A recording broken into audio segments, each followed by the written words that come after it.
Thank you, Susan and Richard Moser, and my children. My name is Dee Hope. 10 years ago, Susan Turk Moser walked into the Toronto Friendship Centre, located at Sherbourne and Dundas Streets, the hardest shelter in Toronto. I was grieving the loss of my grandmother, who I loved dearly. Facing the rigorous street life of very marginalized individuals, chronic homelessness, addiction, trauma, extreme violence, and sexual exploitation. Small, intimate workshops began at the Toronto Friendship Centre. It was not about literacy, race, sex, age, status, religion. It was about writing and inclusion, finding your voice, where you are at.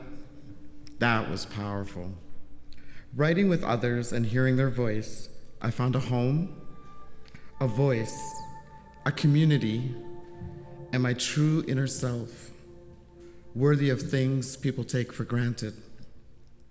The metamorphosis began. HOPE,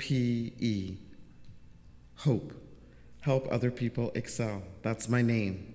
And that's what the Writers Collective of Canada means to me and others.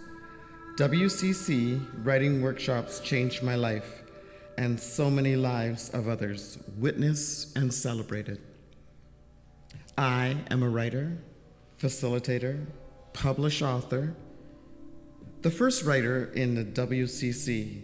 I'm honored to share with you where redemption and transformation have taken place, my witness to a prompt, encouragement, the release of my words hitting the page.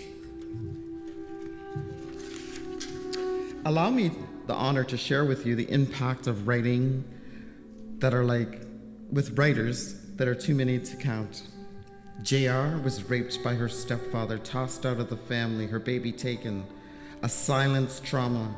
In the writing workshops, she shared her secret, one halting paragraph at a time. Literacy was a problem leaving school at 14, but she kept writing about her lost son, gaining the courage to find him 30 years later and reunite. The stunning impact of connecting the missing pieces through words. We called him Dr. Love, the man about the streets, always a smile on his scarred face. His comedic side of life did not hide his addiction. Crack was my wife. I married her. Alimony was steep.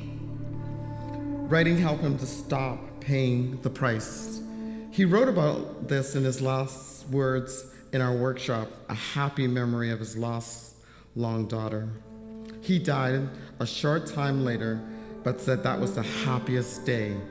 As participants listened to his words, he was a happy writer. I remember two Indigenous individuals. Both wrote about being separated at a young age. Their writing, similar memory, the writing was powerful with visual impact.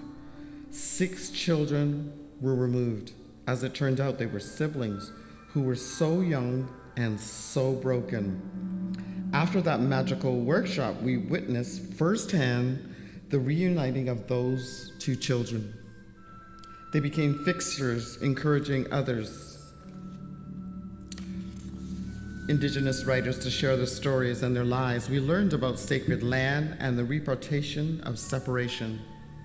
BM was from Pakistan, a retired taxi driver.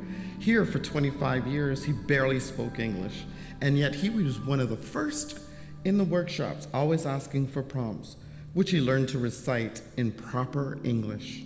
He wrote in his first language and read in his first language. He titled his writings Prayers.